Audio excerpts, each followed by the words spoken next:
입학 이후로 우리 아이들이 또 어떻게 또 잘 준비를 해야 될지 그 포커스 맞춰서 이제 설명이 진행할 예정이고요. 그다음에 최종표 소장님께서는 이제 고교 선택 과목이라든가 또 이제 수학 과목, 국영수는 늘 강조해도 지나침이 없기 때문에 그 부분에 대해서 안내를 해주실 거예요. 그럼 이제 지금부터 우리 최예린 팀장님 모시고 설명회를 진행하도록 하겠습니다. 큰 응원을 받고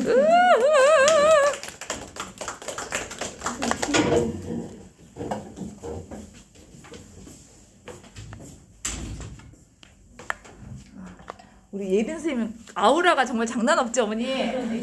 목소리도 막 짱짱해서 옆집 그 옆방이 다 들린다 그러더라고요. 우리 어머니 큰 박수 한번 부탁드립니다.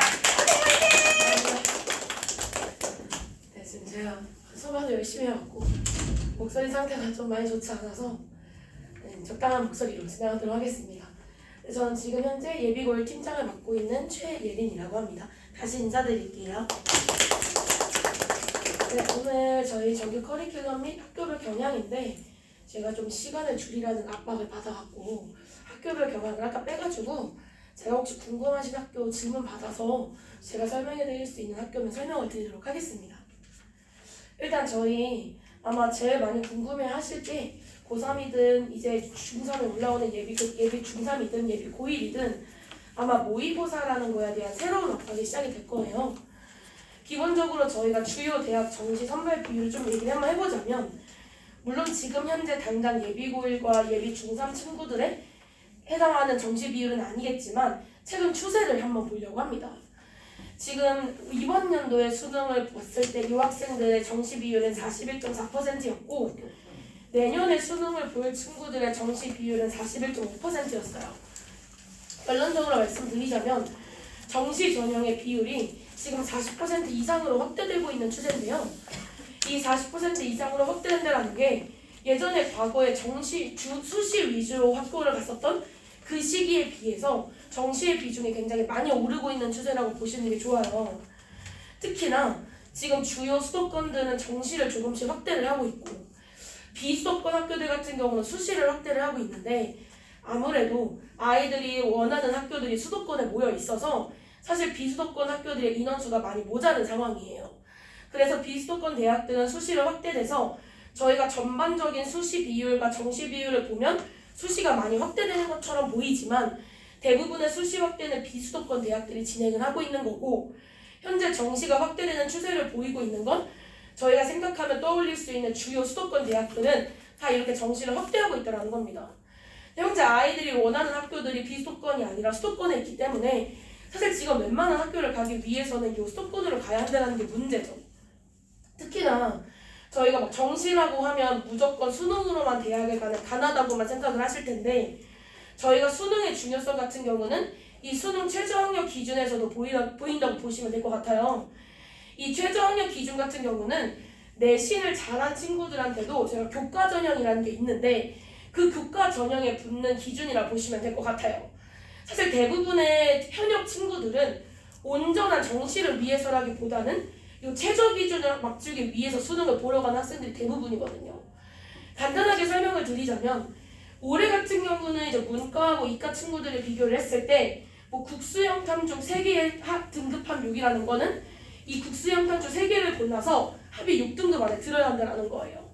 또 국수형 탐중 4개 등급 합 7, 8이라는 거는 뭐 4개 합 8일 때는 여전히 모든 등급이 2일 때는 거고 4개 합 등급이 7일 때는 사실 1점대 1등급도 몇 가지가 나와야 하는 등급이라 보시면 될 것 같거든요. 사실 2024년 같은 경우는 전반적으로 올해 최저 기준보다는 조금 더 완화되는 것처럼 보일 수도 있어요. 하지만 지금 결론적으로 나눗셈을 해보면 주요 과목 평균의 2등급 이상은 유지를 해야만 최저를 맞출 수 있는 상황입니다. 그래서 2등급이라고 해도 높은 등급이 아니라 엄청 낮은 등급이 아니라 상위 11% 위로 올라가야 되는 거거든요.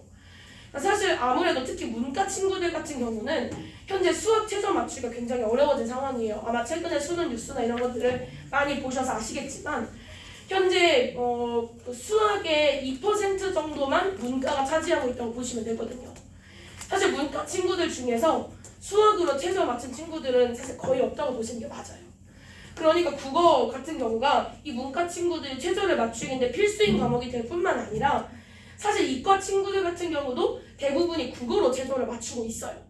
그러니까 사실 이 국어라는 과목이 최저를 맞추는 부분에 있어서 굉장히 큰 역할을 하고 있는 과목이라는 거를 인지를 해주셔야 될 것 같습니다. 특히나 저는 현재 고3, 올해까지 고3을 했다가 현재 예비고로 내려오는 거기 때문에 올해 입시를 좀 뼈저리게 실감을 했는데 현재 지금 이 고3 친구들의 등급 나오는 것만 봐도 아이들이 이 국어가 어쨌든 필수적으로 최저 맞추는 데 포함된다는 걸 제가 실질적으로 느꼈거든요. 그래서 기본적으로 제가 뭐 당연한 말씀을 하나 말씀드리자면 뭐 내신이나 모의고사나 사실 저희가 둘 다 관리해야 되는 게 현실이긴 해요. 제가 실질적으로 내신을 겪어볼 보면서 입시를 겪어봤을 때 사실 내신만 준비하는 친구들도 있었고 정시만 준비하는 친구들도 분명 있었어요. 근데 사실 결론적으로 학교나 아니면 학교를 넣을 수 있는 선택지를 비교를 해봤을 때 아무래도 내신이나 정시의 둘 중에 하나만 선택하는 친구들보다는 이 두 마리의 토끼를 다 잡을수록 대학을 고를 수 있는 선도 많아질 뿐만 아니라 현실적으로 대학 선 자체가 높아진다는 거예요.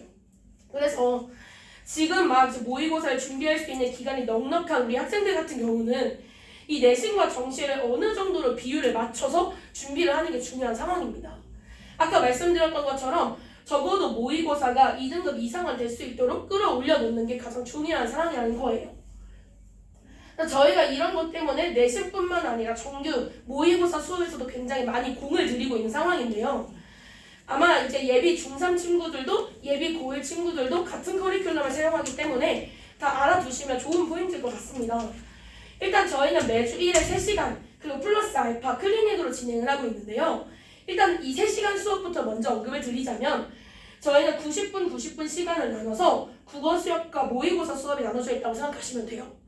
국어 수업 같은 경우는 좀 전 영역에 대한 개념 수업을 언급을 함으로써 이 친구들이 고등학교에 올라가기 전에 필수 작품들을 미리 본다든지 아니면 고등학교 올라가기 전에 봐야 하는 필수 문법들을 봐야 한다든지 매 분기일마다 좀 타파를 하려는 과목들을 나눠가지고 좀 꼼꼼하게 지문 분석을 하는 수업으로 진행을 하고 있습니다. 지금 올해 예를 들어 중3 친구들 같은 경우는 현재 이 고전 논문과 현대소설이 이번 겨울방학에 타파를 해야 되는 과목으로 설정을 해놨어요. 고등학교에 올라가면 두 가지가 결국은 성적을 갈리는 포인트라고 생각하시면 되는데요. 첫 번째가 문법이고 두 번째가 고전 논문이에요. 사실 이 고등학교에 올라가면 시험이 어려워지는 이유 중에 하나가 외부 지문이라고 해서 시험 범위에 포함되지 않았던 작품들이 갑자기 시험에 나오는 경우가 많아져요. 근데 그런 외부 지문의 대부분의 비중을 차지하고 있는 게 이 고전 논문 작품이라는 거죠. 근데 고전 논문이라는 게 읽기라도 쉬우면 아이들이 해석하기 편할 텐데 고전 논문은 중세국어로 써져 있어요. 그러니까 아이들이 중세국어를 읽지를 못하니까 아예 현대어 풀이 해석이 안 되고 현대어를 읽을 수가 없으니까 얘가 무슨 의미를 가지고 있는지 해석하기가 어려운 거예요. 그래서 현재 예비고1에 올라오는 친구들의 대부분이 이 고전 논문에서 곤혹을 겪고 있는 상황이에요. 그래서 이 겨울방학 동안 이 적어도 고등학교에 올라가서 볼 수 있는 필수적인 고전 논문을 다 보고 들어가자라는 목표로 현재는 고전 논문을 위주로 하고 있고요. 현대소설은 부교재처럼 숙제나 작품을 많이 풀어보는 용도로 현재 사용을 하고 있습니다. 그리고 또 저희가 좀 공을 들이는 수업 중에 하나가 이 모의고사 수업이에요. 모의고사 같은 경우는 매주 1회차 과제를 미리 풀어오면 저희가 그거에 대한 풀이 방법과 스킬을 설명하는 수업이라고 생각하시면 되는데요. 이 모의고사 수업은 약간 반복론적 접근이라고 생각하시면 될 것 같아요. 그냥 마냥 풀이를 하는 게 아니라 이 아이들이 모의고사 속에서 접하면 처음 보는 비문학글과 처음 보는 문학작품이 등장을 했을 때 어떻게 하면 아이들이 스스로의 힘으로 문제를 풀어갈 수 있는지에 대한 방법을 설명하는 수업이에요. 저는 특히나 모의고사에 줄줄 해설만 하는 거 좋아하지 않거든요. 제가 줄줄 해설만 하면 애들은 나중에 제 해설이 없으면 수업을 못 풀게 돼요. 문제를 못 풀게 되거든요. 그래서 아이들이 스스로 문제를 풀고 스스로 문제에 접근할 수 있도록 그런 스킬과 접근 방법을 알려주는 수업이라고 생각하시면 될 것 같습니다. 특히나 이 모의고사 같은 경우는 매주 1회차 과정이 진행이 되고 있어요. 특히나 저희는 모의고사 과제를 좀 엄격하게 관리를 하고 있어서 이번 주말만 해도 제가 과제를 안 한 친구들을 속출을 해가지고 저희가 과제를 하지 않으면 수업에 참여할 수가 없어요. 그래서 그 과제를 그 수업을 해야 되는 시간에 아이들 다른 강의실에 배출을 해놓고 거기서 문제를 풀린 다음에 그 다음 대체 수업으로 연결을 시킵니다. 그러니까 숙제를 안 해오면 수업 들어야 되는 시간이 길어지는 거죠. 그래서 그런 식으로 아이들이 모의고사 숙제를 엄격하게 해야 되기 때문에 사실 이 모의고사 같은 경우는 저희가 그래도 150명 가까이 되는 아이들이 있을 때 일주일 동안 숙제를 안 해오는 친구들이 간혹 6명에서 5명 안으로밖에 안 돼요. 그 친구들도 다 남아서 클리니크 모의고사 풀고 갑니다. 그래서 엄격하게 숙제 관리를 하고 있고, 왜 저희가 이런 숙제 관리를 엄격하게 하냐면 모의고사 수업 같은 경우는 제 수업을 100번 듣는 것보다 자기 힘으로 10번의 문제를 꼼꼼하게 풀어보는 게 훨씬 더 도움이 많이 되는 수업이에요. 만약에 제가 해설을 먼저 해버리면 제가 문제 중에 대부분을 해설을 하기 때문에 아이들은 그 문제를 푸는 의미가 사라지게 되는 거거든요. 그래서 저희가 항상 먼저 문제를 풀게끔 좀 강조를 하는 것도 좀 저희가 이런 부분, 좀 아이들이 스스로의 힘으로 45문제를 다 풀어보는 경험이 더 중요하기 때문에 그런 실전 연습을 통해서 실력 향상을 하기 위해 저희가 모의고사 숙제를 좀 엄격하게 관리하고 있다라고 기억해 주시면 됩니다. 그리고 이런 클리닉 같은 경우는 저희가 수업을 진행을 하다 보면 학생들의 수행 능력이 다 달라요. 틀린 문제도 다르고 이해가 안 되는 부분도 다 다르고 이런 것들은 저희랑 평일날 시간을 맞춰서 아이가 가능한 시간에 저희랑 오면 1대1로 클리닉을 합니다. 그래서 뭐 시간이 30분일 수도 있고 오래 걸리면 2시간이 되는 친구들도 있어요. 그래서 와서 본인이 이번 주 수업 내에 의문이 생기거나 이해가 부족했던 부분을 선생님과 1대1로 앉아서 클리닉을 하고 문제를 해결해 나갑니다. 그래서 보통은 일주일에 본인이 가능한 시간을 한번 고정을 해놓으면 그 고정 시간을 매주 오는 편이에요. 저희가 또 두 번째로 강조하고 있는 건 이런 오답 노트하고 레포트입니다. 저희는 SLS라는 고유 프로그램을 사용을 하고 있어요. 그래서 아이들이 숙제를 하고 자기 스스로 채점을 하는 게 아니라 저희 어플에 정답을 입력할 수 있는 시스템이 있어요. 그럼 아이들이 집에서 숙제를 해서 그 OMR 카드에다가 어플에다가 입력을 하면 자동으로 채점이 되고 저는 그 채점이 된 걸로 아이들의 숙제 영상을 확인할 수가 있습니다. 그리고 매주 이 레포트를 어머님들에게 문자로 발송해드리고 있기 때문에 이번 주 숙제의 아이들 수행도가 어땠는지도 어머님들이 확인하실 수가 있으신 거예요. 그래서 지속적으로 학습 상태를 확인할 수 있도록 저희 고유 프로그램을 사용을 하고 있고요. 그리고 제가 또 이제 고등학교에 올라가서 모의고사 직전에 가장 강조하는 수업 중에 하나가 이 실전 모의고사라고 생각하시면 돼요. 보시면 이렇게 실제로 오전 8시 20분에 나와가지고 가장 모의고사와 근접한 환경을 만들어서 시험을 연습을 해보는 거예요. 특히나 예비고일 친구들은 이런 모의고사 경험이 적은 친구들이기 때문에 실제로 3월 모의고사가 보기 전에는 한 달 내내 매주에 한 번씩 진행을 할 거고 이렇게 어느 정도의 아이들이 8시 오전 시간에 국어를 풀어보고 이런 시험의 엄숙한 분위기 속에 문제를 푸는 게 연습이 되면 실제 시험과 유사한 환경이기 때문에 시험에서도 본인의 능력만큼 실력을 나타낼 수가 있어요. 사실 이 3월 모의고사를 시험을 보시면 평소에 숙제했던 것보다 시험이 안 나오는 경우가 많아요. 왜냐하면 이 아이들은 숙제를 한 번도 오전 8시 20분에 해본 적이 없거든요. 한 번도 아이들이 다 같이 있는 상황 속에서 다른 친구들이 시험지를 넘기는 소리를 들으면서 문제를 풀어본 적이 없어요. 근데 그런 것들이 아이들의 집중력과 긴장도에 굉장히 영향을 많이 미치는 포인트이기 때문에 그런 긴장도와 그런 긴장감 같은 것들을 미리 경험을 함으로써 실전에서도 본인 능력을 끌어낼 수 있도록 미리 연습을 하는 거라 보시면 됩니다. 그래서 예비고일 친구들 같은 경우도 이미 현재도 저희가 매달 한 번씩 격주나 한 달에 한 번씩 진행하고 있지만 3월 모의고사 전에는 거의 4주 내내 진행한다고 보시면 될 것 같습니다. 그래서 이런 정규 커리큘럼을 통해서 모의고사를 꾸준히 관리를 하려고 노력을 하고 있어요. 그래서 저희가 실제로 수업을 하는 모습을 좀 보여드리려고 해요. 저희는 특히나 수업하기 전에 선생님도 수업이 굉장히 준비가 잘 되어 있어야 한다고 생각하는 편이라서 얘는 선생님들이 수업 준비한 모습이라 생각하시면 됩니다. 아이들이 궁금해할 수 있는 정답의 근거를 다 찾아주고 아이들의 이해를 도울 수 있는 것들을 미리 다 꼼꼼하게 선생님이 완벽하게 준비를 하면 저는 선생님들만 바쁜 수업은 중요하지 않다고 보거든요. 아이들도 저희와 함께 정답의 근거를 찾아보기도 하고 제가 수업을 한 것들을 이렇게 구조독해를 해보면서 아이들이 저는 바쁜 수업을 좋아하는 편이에요. 이 친구들이 사실 예비 고1이나 예비 중3이 되면 학원의 양이 늘어나게 되면서 수업 시간에 집중력이 떨어질 때가 있어요. 그래서 사실 아이들이 멍하니 앉아있기만 하면 이게 수업을 듣는지 안 듣는지 기억이 잘 안 남거든요. 그래서 실제로 아이들이 수업 때 좀 바쁘게 움직일 수도 있고 아이들에게 남는 이런 필기본을 남겨줌으로써 좀 아이들에게 학습 태도를 꾸준하게 확인할 수 있는 이렇게 커리어 진행을 하고 있고요. 실질적으로 제가 수업을 하는 모습입니다. 공교롭게 저랑 같은 옷을 입고 있는데 이렇게 저희는 매주 한 회차씩 밴드로 영상을 찍어요. 그래서 복습을 하고 싶어하는 아이들도 있고 이제 겨울방학이다 보니까 애들이 시즌상 여기저기 많이 놀러 다닐 시즌이라서 좀 피치 못한 사정으로 수업에 빠졌을 때 보강할 수 있는 방법도 저희가 마련을 해놨습니다. 이렇게 실제로 판서 요만큼 써놓고 수업을 진행을 하고 있고요. 이렇게 저희가 다 판서 예쁘게 해서 아이들과 필기를 진행을 하고 사실 아이들이 어느 정도 필기의 재미를 들리면 본인이 오늘 수업했던 게 필기에 남게 되고 그걸 언제든지 복습할 수 있게끔 만들 수 있거든요. 그래서 이렇게 아이들이 좀 보람을 느낄 수 있게끔 필기를 많이 진행을 하면서 수업을 진행을 하고 있습니다. 특히나 저희가 지금 주 2회 정규 커리큘럼을 개설을 하고 있는데요. 아마 중3과 예비고1에 올라가게 되면 본인의 취약 분야가 발견이 될 거예요. 여러 가지 고전문, 고전산문, 현대소설, 현대시, 문법 중에서 유독 본인의 점수가 안 나오는 파트가 있을 거예요. 그런 파트들을 조금 더 디테일하게 수업을 듣기 위해서 저희가 평일마다 이렇게 하이브리드 특강을 깔아놨다고 생각하시면 될 것 같습니다. 그래서 고전문문, 문법, 독서, 아이들이 가장 어려워하는 세 파트로 나눠서 진행을 해놨고요. 얘는 정규 수업과 별개로 아이들이 본인이 취약하다고 생각하는 부분을 선택해서 들을 수 있는 수업이라고 생각하시면 됩니다.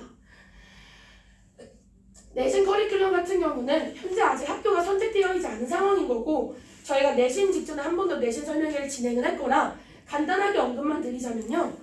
일단 저희가 스케줄 조정에 엄청나게 고용을 많이 드리고 있어요.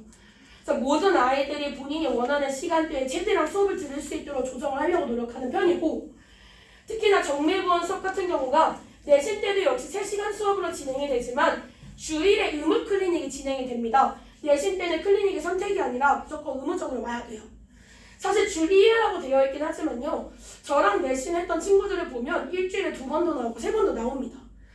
그러니까 본인들이 궁금한 점이 생겼을 때 언제든지 저희에게 와가지고 질문할 수 있도록 환경을 조성을 하고 있어요. 그 외 학교에서 진행을 하는 교과서, 부교재 그뿐만이 아니라 학교에서 출제할 수 있는 외부 지문까지 저희가 수업 때 녹여서 진행을 하고 있고요. 저희의 직접 보충을 하나만 기억하시면 돼요. 안 되면 될 때까지 한다. 그래서 저는 아침 10시에 이 아이들을 불러서 저녁 밤 10시에 보낸 적도 있어요. 왜냐하면 모든 아이들이 그렇다기보다는 직접 출제되면 마무리 확인을 하다 보니까 성취도가 조금 떨어지거나 아직 암기가 부족한 친구들이 있으면 될 때까지 저희랑 같이 하고 간다고 생각하시면 됩니다. 물론 타 과목 직보가 같이 있으면 조정을 해야 되긴 하겠지만 그래서 기본적으로 저희가 좀 말씀드릴 수 있는 거는 현재 이미 이 은행 사거리의 대부분의 학교를 해보신 고등부 강사들이 전격적으로 투입이 되셔서 예비고일 내신 수업을 담당을 해주실 거고요. 아마 아이들에게도 저 고등부 선생님이 들어가게 되면서 내가 중등부가 아닌 확실히 고등부 학생이구나 라는 분위기 전환의 효과도 누릴 수가 있고요. 특히나 이 주변에 있는 주요 학교관들은 미리 개설을 해서 그 각 학교 내신 경향 및 작품 위주의 수업을 진행을 하려고 합니다. 겨울 방학도 또 그 학교에 맞는 수업을 진행을 하게 되면 아무래도 내신 완성도가 좀 높아지게 되면서 실제로 내신 시험을 보게 되었을 때 미리 반이 형성되어 있는 학교들이 조금 더 성취도가 높게 나오는 편이기도 합니다. 그래서 아마 이것들은 저희가 어느 정도 학교를 조사한 이후에 완료가 될 거고 만약에 모집이 되는 시기에는 한 번 더 공지가 나갈 예정이라 그때 자세히 안내를 드리도록 하겠습니다. 그래서 이런 것들은 저희가 내신을 진행한 모습이라 보시면 돼요. 이렇게 필기노트가 제공이 되고 이 필기노트는 아이들이 이렇게 빈칸 채우기 연습을 할 수 있는 암기 테스트가 진행이 됩니다. 실제로 이 암기 테스트지는 클리닉에 나와서 이런 것들을 다 외우고 가야 집에 들어갈 수가 있거든요. 그래서 꾸준하게 아이들에게 암기를 시키고 있고요. 아이들이 혼자서도 공부하기 편하도록 언제든지 복습이 가능한 한 권으로 뽀개기라든지 아니면 이렇게 한 장으로 작품을 정리할 수 있는 재료를 나눠주게 되면서 아이들의 학습을 좀 도와주고 있는 상황이라 보시면 될 것 같습니다. 고등학교 내신 경향은요. 학교마다 차이가 굉장히 많죠. 어떤 학교는 쉽고 어떤 학교는 어렵다 여러 가지 썰이 있을 텐데 사실 이 내신 경향은 일단은 절대적이지 않다는 걸 알고 계셔야 돼요. 모든 학교가 가지고 있는 중학교와 다른 고등학교의 내신 경향 제가 2가지만 알려드릴게요. 첫 번째, 외부 지문 문제입니다. 아까 말씀드렸던 것처럼 중학교 때와는 다르게 시험 범위에 포함되어 있지 않은 외부 지문이 그냥 모든 고등학교에서 출제가 된다고 보시면 됩니다. 한 문제가 아니라 기본 3문제 이상에서 외부 지문이 출제되기 때문에 아무리 시험 범위 내에 공부를 열심히 해도 새로운 작품을 해석하는 능력이 없으면 사실 1등급이 어려운 시험이라고 말씀을 드리는 거죠. 그래서 고등학교 시험에 1등급이 나오기 위해서는 너무 외웠던 내신식의 공부뿐만 아니라 처음 보는 작품을 해석할 수도 있는 모의고사식 공부가 필요하다고 말씀을 드리는 거예요. 두 번째로는요, 문법의 범주가 굉장히 높아집니다. 아마 공감하실 거예요. 아이들의 중간고사하고 기말고사 점수를 보시면 문법 단원이 포함될 때마다 아이들이 시험 점수가 낮아져요. 그만큼 문법이라는 파트가 시험에 등장을 했을 때 아이들의 시험 점수를 굉장히 낮추게 만드는 킬링 파트라고 생각하시면 되는데, 특히 고등학교 1학년 기준으로 말씀드리자면 1학기 중간고사, 기말고사, 2학기 중간고사, 기말고사에 모두 문법이 출제가 됩니다. 사실 고등학교 1학년 기준 친구들 같은 경우는 이 문법 체계가 잡혀있지 않은 상황이라면 사실 1학년 때 내신 1등급 받기 어려운 상황이에요. 이거는 어떤 학교를 불문하고 무조건 모든 학교에 공통적으로 들어가 있는 경향이라고 생각을 해주시면 됩니다. 방금 말씀드렸던 것처럼 세부적인 학교 경영은 언제나 바뀔 수 있기 때문에 거기에 너무 집착하시기보다는요, 기본적으로 이제 중학교에서 고등학교로 올라갔을 때 어머님들이 인식을 바꿔주셔야 하는 부분은 이제는 점수 싸움이 아니라는 거예요.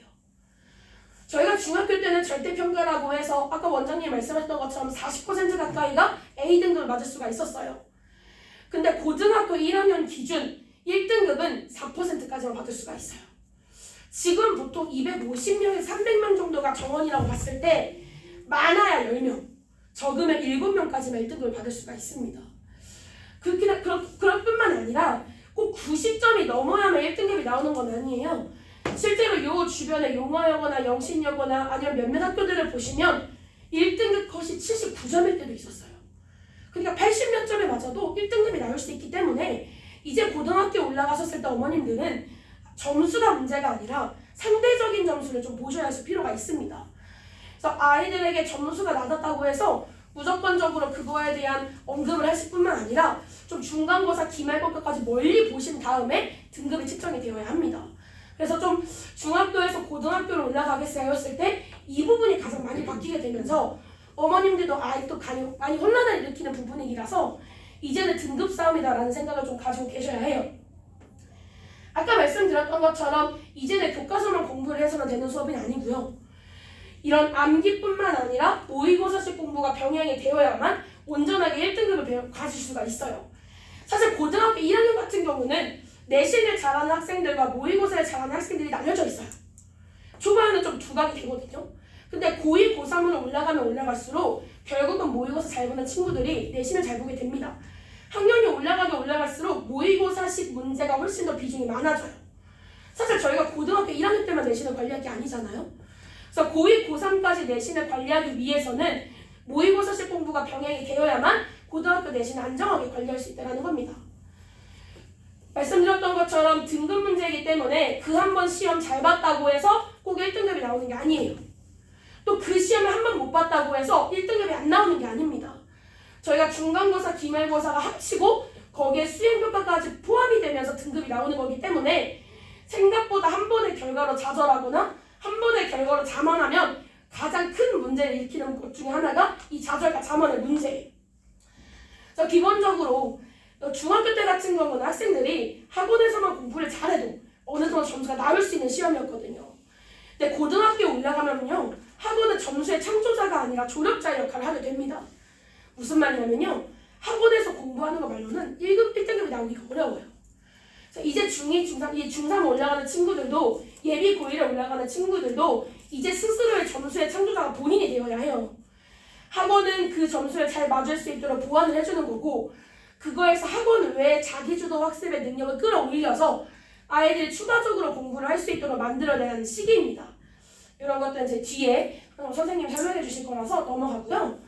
그러면 당장 우리 아이들이 겨울방학에 뭘 해야 되냐? 제가 딱 4가지로 정리를 해드릴 거예요. 첫 번째, 문법을 먼저 끝내셔야 해요. 이 문법이라는 게 전 체계를 보는데 거의 3개월 넘게 시간이 걸리거든요. 지금 고등학교 친구들이 지금부터 문법을 해야 고등학교 올라가기 전에 그 고등학교 전 문법에 해당하는 내용을 다 볼 수가 있어요. 그래서 지금 예비고일 친구들이 국어에서 가장 급한 건 이 문법을 먼저 다 끝내야 한다는 겁니다. 두 번째, 아까 말씀드렸던 외부 작품들을 위해서 필수 고전 논문을 다 배워야 해요. 그래서 이 문법하고 고전문만 겨울방학에 어느 정도 끝내고 들어가면 아이들의 1년 동안 내신 상황이 훨씬 더 편해지는 상황입니다. 세 번째, 아까 말씀드렸던 것처럼 이제는 스스로 공부하는 시간을 좀 늘려야 해요. 학원만 다닌다고 공부하는 게 아니에요. 학원 가서 모든 수업을 일주일로 꽉 채웠다고 해서 아이들의 성적이 잘 나오는 게 아니라 학원 외에 스스로 공부할 수 있는 시간을 만들어야 하는 타이밍입니다. 제일 중요한 거는요, 이제 모의고사 실전 연습이 필요하다는 거예요. 아까 말씀드렸던 것처럼 아이들이 집에서 연습을 하는 거랑 실제로 모의고사를 보는 거랑 좀 전반적으로 환경과 분위기가 다르기 때문에 실질적으로 1시간 20분이라는 시간 내에 아이들이 45문제라는 이 모의고사를 풀 수 있도록 실전 연습을 가장 많이 해야 하는 시기이기도 합니다. 지금 예비고일 친구들의 국어를 뭘 해야 될지 모르겠다면 딱 이 4가지만 지금만 해도 아마 안정적으로 고등학교 내신에 입문할 수가 있을 거예요. 제가 제 학생들한테 가장 많이 하는 말이에요. 특히 저희 고3 친구들한테 많이 얘기했었는데 사실 저는 고3 친구들을 보면서 후회하는 친구들 정말 많이 봤어요. 저는 얘기하거든요. 야, 지금 후회해봤자 그거 시간 낭비야 라고 얘기를 하거든요. 제가 생각하기에 이 예비고일의 겨울방학을 어떻게 보내느냐에 따라서 아이들의 3년 고등학교 생활이 달라진다고 봐요. 정말 귀하고 소중한 시간이거든요. 저희는 이런 귀하고 소중한 예비고일의 겨울방학을 허투루 보내지 않게 하기 위해서 항상 노력을 하고 최선을 다할 거라고 감히 말씀드릴 수 있을 것 같아요. 제가 제자를 하는 것보다 저희 학생들이 저를 어떻게 바라보고 아이들의 부품을 어떻게 생각하는 건지를 보여드리는 게 맞는 것 같아요. 점수 얘기도 있고 국어 공부가 싫었는데 즐겁게 배웠다. 공부하는 방법을 알았다. 제가 목표하는 국어 방식입니다. 그래서 무조건 성적이 잘 나오는 게 아니라 아이들이 스스로 국어에 재미를 가지고 스스로 공부할 수 있도록 저는 그 역량을 끌어주는 역할을 할 거예요. 그래서 그런 부분에 대해서 이런 아이들의 평가가 훨씬 더 신뢰도가 있을 것 같아서 제가 이렇게 가지고 왔고요. 이렇게 실제로 보내주는 친구들도 있습니다. 그래서 항상 노력하는 부풍이 잘 될 테니까요. 혹시나 국어에 대해서 궁금하신 점이 있으시면 저 앞에 나와서 기다리고 있으니까요. 모든 설명회 끝나고 저랑 상담하시고 가시면 좋으실 것 같습니다. 네, 여기까지 진행하도록 하겠습니다. 감사합니다.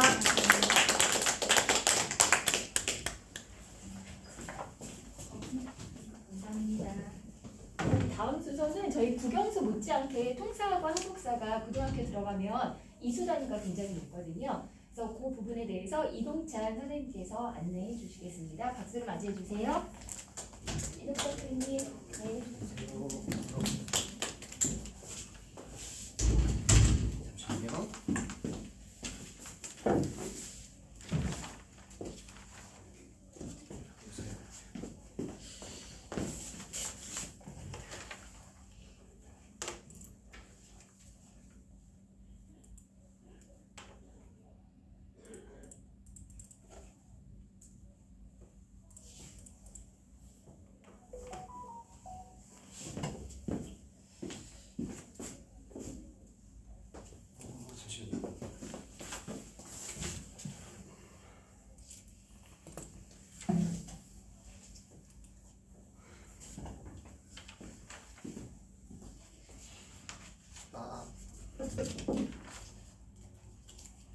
하나 둘 셋 마이크 테스트.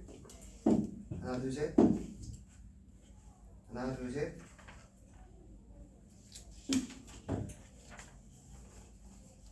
하나 둘 셋. 혹시 아까 마이크 쓰셨나요? 네. 안 쓰셨어요? 네. 아 그렇구나. 그럼 제가 육성으로 제가 진행해 보도록 하겠습니다. 지금 현재 시간이 38분이 되겠고요. 제가 52분 정도에서 끝내드리도록 하겠습니다. 네. 시간이 없으니까 바로 소개해드리겠습니다. 안녕하세요. 저는 현재 국풍에서 중고등 사탐 과목을 역임하고 있는 이동찬 강사라고 합니다. 반갑습니다. 보시는 것처럼 원래는 이제 분당이나 대치권, 경기 남부랑 서울 강남권에 있다가 2, 3년 전부터 이제 국풍과 연연을 맺게 되고 이제는 같이 중계와 대치를 같이 진행하고 병행하고 있습니다. 먼저 저의 소개에 앞서서 실적으로 보여드리겠습니다. 실적을 보시면 아시다시피 이게 지금 중학생 기준으로만 잡아놨어요. 그래서 중학생들이 대충 여기에 한 120명 정도가 됐었어요. 이게 지금 1학기 기말고사 기준인데 120명의 학생들 중에서 100점이 한 27명 정도가 나왔어요. 그러니까 다시 말씀드리면 120명의 수강생들 중에 100점만 27명입니다. 네. 그렇기 때문에 나머지 학생들은 뭐 100점을 못 맞았다면 90점대 혹은 이제 90점대 초중반 이렇게 다량으로 분포가 되어 있다고 볼 수 있겠죠. 중등교육과정은 보통 이제 A, B, C 이렇게 등급별로 나뉘기 때문에 이 정도로 제가 추산을 된다고 볼 수 있습니다. 지금 이 제자들이 다 중3 제자들이고 이제 예비 고1 제자들이 넘어가고 있는 추세죠. 혹시 설명에 시작하기 앞서서 여기에 자녀분들 학년 좀 알아볼게요. 여기 온라인도 켜져 있지만 동시에 한번 여쭤보겠습니다. 혹시 자녀분들 중에서 지금 예비 고1로 올라간다 혹시 있으실까요? 예비 고1 거의 대다수 되시네요. 아니다. 내 자녀는 지금 내년에 예비 중3이 될 예정이다. 무슨 들어보시겠어요? 정말 거의 반반이네요. 네, 알겠습니다. 그럼 빨리 제가 소개해드리고 넘어가겠습니다. 이건 이제 재작년 제자들이 되겠습니다. 그래서 제 수업, 역사, 사회 수업을 듣고 이제 본인들이 느끼는 감정들을 저한테 이제 개인톡으로 보내줘요. 이런 친구들이 저한테 문자 올 때마다 제가 정말 살아있다는 그런 느낌을 갖곤 합니다. 사실 학원 강사들이 가지고 있는 가장 큰 스트레스가 실적 압박, 그 다음에 이제 가장 큰, 솔직히 말씀드리면 이 강의 준비거든요. 이 강의 준비 때문에 제때 잠을 못 자요. 모든 현대인들은 다 그러겠지만 특히 학원 강사들은 내신에 되게 민감하기 때문에 학생들의 만족을 못 해주면 그 자리부터는 완전 도태되고 있거든요. 그래서 저도 이제 그런 압박감 때문에 잠을 정말 못 자요. 그래도 이런 친구들이, 이 친구들이 지금 다 자사고나 외고에 합격한 친구들이거든요. 실제로 대일외고, 대원외고, 한성과고 막 이런 친구들이 저한테 문자를 줘요. 그럼 이런 친구들이 문자 올 때마다 저는 아무리 힘들어도 내가 살아있구나 라는 걸 느껴주는 그런 순간 중에 하나입니다. 네. 이런 친구들 이렇게 볼 수가 있겠네요. 이런 친구는 현재 고1이에요. 현재 고1이니까 이 와부고 친구들이거든요. 네. 와부고 혹시 아시죠 어머님들? 네. 이런 제자들이 지금 다양하게 포진 중에 있습니다. 그러면 저의 강의 특징에 대해서 간단하게 설명을 해드릴게요. 저는 사탐 과목을 강의하고 있고요. 이 사탐 과목이라는 것은 그냥 단순하게 암기 과목이 아닙니다. 제가 뒤에서 설명을 해드릴 거지만 이 사탐 과목은 암기가 기반이 되는 게 아니라 이해가 기반이 되어 있어야만 하는 과목 중에 하나예요. 그렇기 때문에 어머니들이 단순하게 이 사탐 과목을 암기 과목이다 혹은 외우는 과목 아니냐라고 치부하시면 절대 안 된다는 겁니다. 엄연하게 주요 과목 중에 하나라고 어머니들이 인식을 하고 계셔야 됩니다. 그래서 저희 강의는 여러 가지를 좀 얘기해드리고 싶은데 제가 시간이 없는 관계로 그냥 이번 시간은 그냥 생략을 해보겠습니다. 그래서 철저하게 스토리텔링을 중심으로 진행을 하고 있거든요. 이거 원래 제가 항상 할 때마다 설명할 때마다 임진왜란이라든지 배경, 전개, 결과 이걸 어머님들께 잠깐 수업 설명을 해드리는데 오늘은 시간이 없다 보니까 빠르게 넘어가도록 하겠습니다. 그래서 저희 판서, 그다음 개념 강의와 문제풀이를 동시에 진행하고 있고요. 그다음에 제 강의를 보시면 나중에도 설명해 드릴 거지만 바로 이제 저 혼자 일하는 게 아니에요. 팀장님하고 조교님이랑 같이 저랑 일을 하고 있기 때문에 이분들이 제가 수업을 진행할 때 출석 체크도 해주시고 그 다음에 일주일에 한 번씩 저희는 자체적으로 주간 테스트를 보거든요. 이 주간 테스트를 보고 이제 조교님과 팀장님들이 채점을 해주세요. 그리고 채점해준 결과를 통해서 이제 저가 이제 따로 강의 준비를 하고 주간 테스트 출제를 하면서 학교별 기출 분석도 다 해나가면은 이런 식으로 진행이 된다고 볼 수 있습니다. 불필요한 행정 업무들은 팀장과 조교들이 다 해주고 있기 때문에 저는 대형 강의가 진행이 가능해요.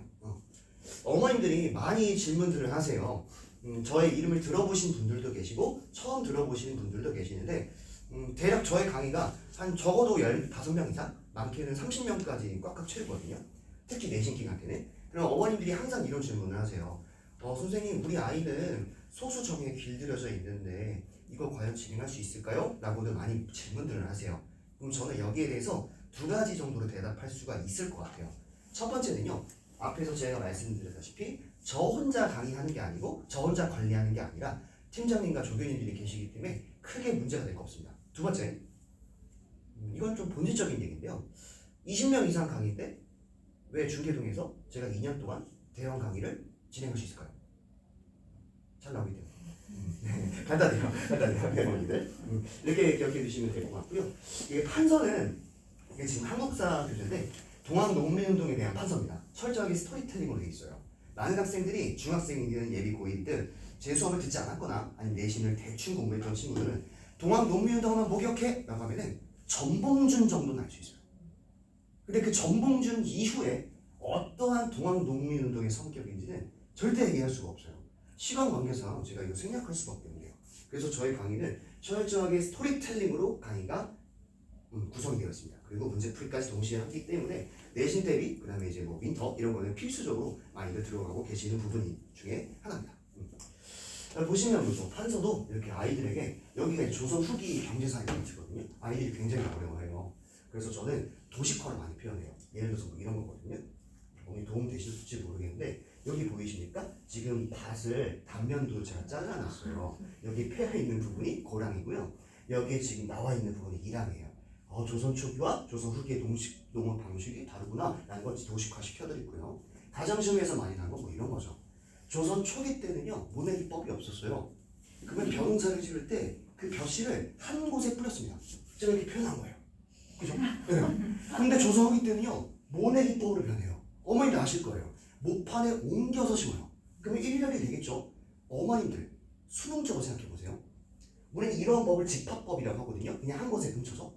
그러면 이때의 장점이 있고 단점이 있어요. 장점은 뭘까요? 토지가 어떻습니까? 한정된 토지에서 최대 효율을 얻을 수 있지 않습니까? 맞췄습니까? 밀집도가 높잖아요. 플러스 제가 뭐라고 했어요? 물이 많이 필요 없어요. 원래 벼농사의 가장 큰 단점은 물의 양이 필요해요. 근데 제한적인 토지 이용이기 때문에 물의 양이 필요 없어요. 물 작아서. 단점. 집합법은요. 벼라는 게요.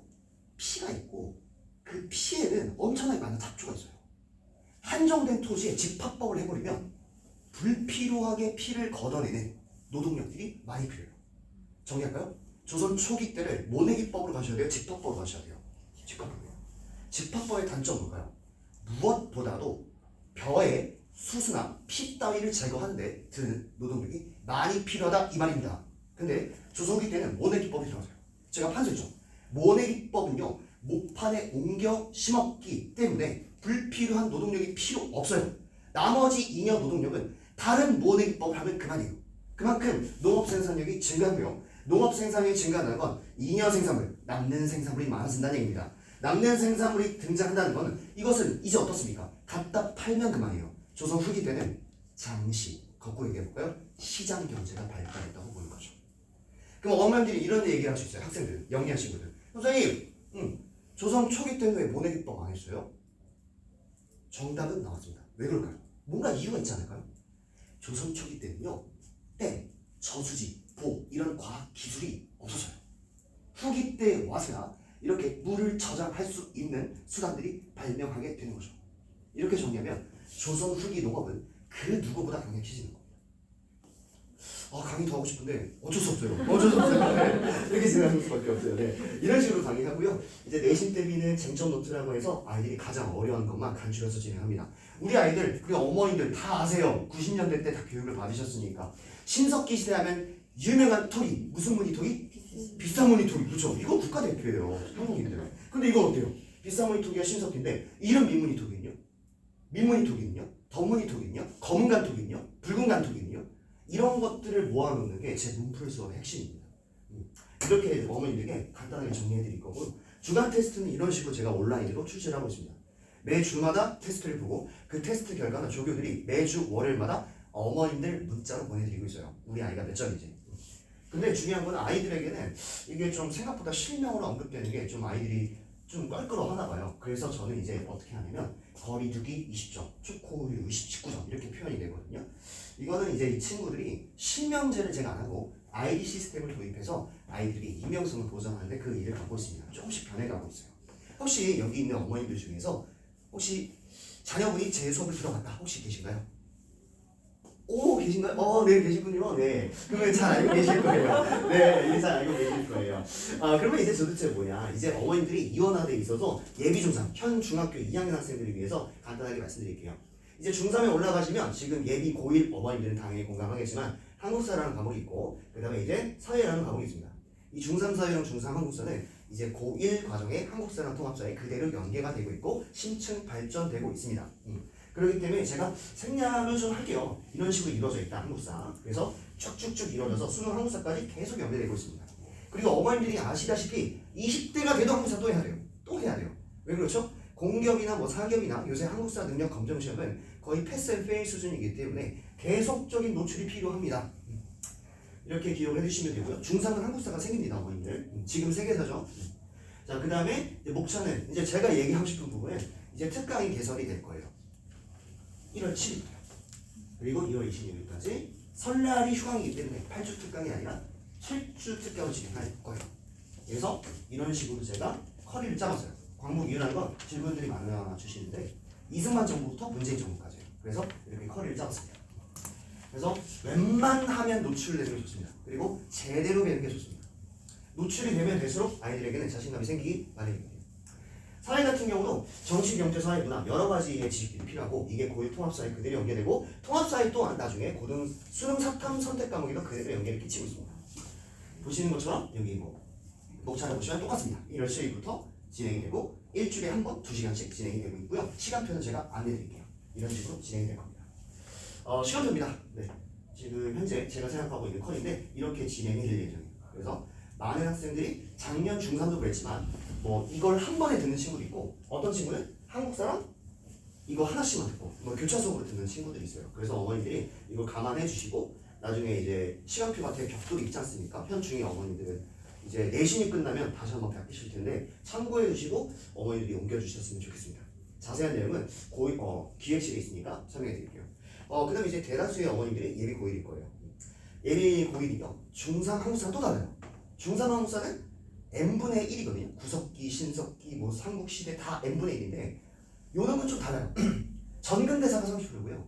근현대사가 70%예요. 다들 아실 거예요. 지금 무슨 말이냐? 근현대사의 기준은 흥선대원군의 이 개항 이후부터 문재인 정부까지가 150년밖에 안 되거든요. 이게 70%예요. 놀라지 마세요. 1학기 중간고사, 자사고, 외고 다 필요 없습니다. 일반고 다 필요 없어요.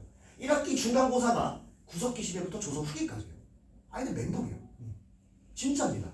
그렇기 때문에 우리 아이들이 예비 고1이 되려면 적어도 보험 정도 있어야 돼요.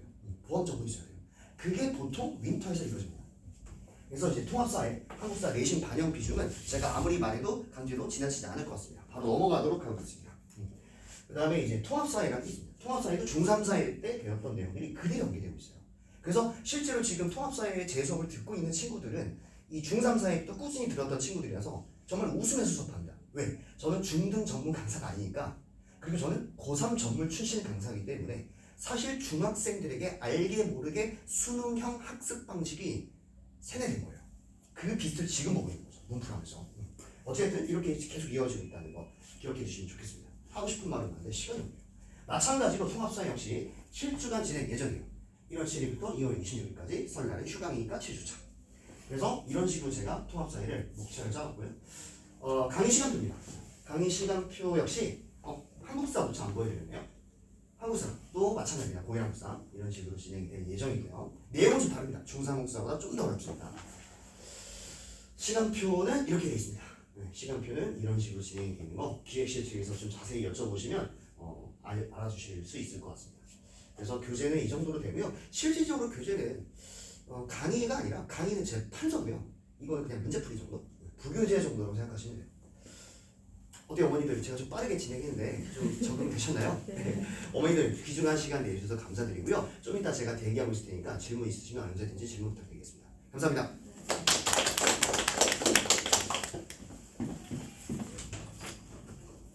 네, 감사합니다. 네, 어머니 이제 이번에는 마지막 순서인 저희 최종용 소장님께서 저희 고교 선택 과목과 그다음에 이제 고1 프로그램에 대해서 안내해 주시겠습니다. 박수로 맞이해 주세요.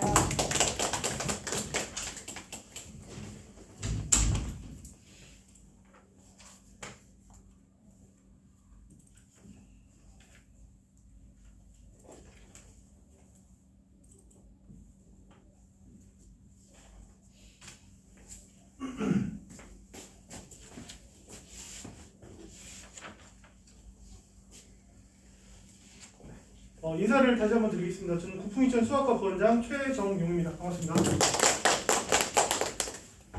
이제 중2, 중3 어머님들 여기 계신 거잖아요. 그렇죠? 네, 그래서 좀 뭔가 뭘 말씀을 드릴까 하다가 일단 지금 현재 중3 아이들을 제가 지도를 하고 있는데 이제 윈터부터 시작해서 수학을 가르치고 있는데 중요한 건 뭐냐면 어머님들하고 전화 상담을 하거나 대면 상담을 할 때 제일 걱정하시는 게 고등학교 선택이에요. 고등학교를 과연 어딜 보내야 될지를 너무 고민하시는 거죠. 일단 둘 중에 하나입니다. 우리 아이가 중학교 때 공부를 너무 못했어요. 막 수학 60점, 국어 70점, 영어 80점 어느 고등학교 가야 될까요? 내신 따기 쉬운 뭐 상명이나 불암 아니면 뭐 청원 아니면 뭐 또 뭐 있어 상계, 뭐 노원 이런 쪽을 얘기를 하시거나 아니면 이제 두 번째로 저희 아이는 그래도 수학하고 영어는 올백이에요. 그럼 어느 고등학교 갈까요? 특목고 갈까요? 뭐 외고 갈까요? 그런데 일반고 간다면 어디를 추천하시겠어요? 이런 얘기들 하시면 저는 다 무시해요. 다 무시하고 물어봅니다. 아이의 꿈이 뭔가요? 아이가 하고 싶어 하는 게 뭔가요? 왜냐면 이렇게 선택하던 시절은 예전입니다. 한 4, 5년 전. 그러니까 지금 20살이 된 친구들, 그 친구들부터는 아무 의미가 없거든요. 고등학교 선택이라는 게 그걸로는. 무조건 아이의 꿈에 따라서 선택을 하셔야 돼요. 지금 중학교 2학년도 마찬가지가 될 거예요.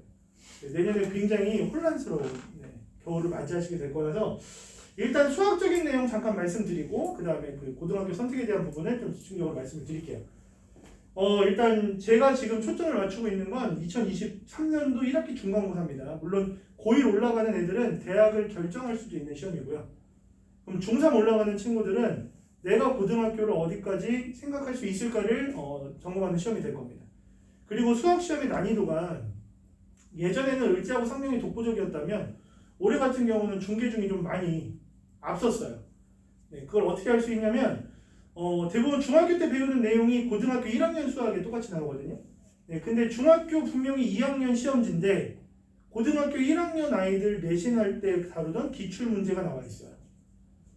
그런데 중등 과정으로 풀어낼 수 있는 거죠. 근데 아이들 입장에서는 너무 어렵겠죠. 건들지조차 못하겠죠. 왜냐면 그 시험지도 나름 고등학교 1학년에서는 준킬러 문항이거든요. 그러니까 이런 것들이 나온다는 얘기는 뭐냐면 이제는 아이들이 외우는 식의 공부를 하면 안 되겠구나. 수학은 암기하는 게 아니라 이해하는 과목이거든요. 그럼 이해를 하는 방법을 애들은 몰라요. 애들은 선생님이 앞에서 수업하잖아요. 그러면 되게 열심히 쳐다보기만 해요. 선생님을 보는 건지 칠판을 보는 건지 아니면 저 선생님이 웃기니까 그냥 보고 있는 건지 아니면 제가 남자치고는 웬만한 여선생님보다 글씨를 잘 쓰거든요. 궁금하시면 언제든 아이를 보내시면 되고요. 제 유튜브 채널에 들어가 보시면 제가 판사하는 강의들이 있으니까 보시면 아실 거예요. 저 사람 생긴 거 답지 않게 글씨 잘 쓰네요. 예전 학원에서는 판사 왕도 했었습니다. 한 40명 정도 여선생님들하고 경쟁해서. 제가 지금 하고 있는 수업은 초6부터 다 수업을 하고 있어요. 그런데 중3 아이들은 지금 요걸로 수업을 합니다.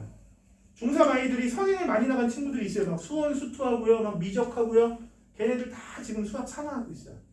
이유는 뭐냐면 내년 1학기는 상이니까. 그럼 하는 왜 하냐? 하는 여름방학 때에서는 따라갈 수 없는 과목이거든요. 두 개를 동시에 나갑니다. 기본 개념반이 마플 교과서를 해요. 대부분 아이들 기본 개념 할 때 RPM 아니면 쌤 뭐 이런 걸로 수업을 해요. 제가 물어봐요. 그럼 개념 수업은 어떻게 하니? 거기는 개념이 디테일하게 나와 있지 않은데. 그럼 아이들은 얘기해요. 선생님이 그냥 설명해 주시는데요. 그럼 너한테 남아있는 건 뭐니? 없어요. 아이들은 그걸 보고 들은 다음에 그냥 문제를 푸는 거죠. 그렇게 듣고 문제가 풀리면 대한민국 1%입니다. 1%. 저도 수학을 되게 잘했거든요.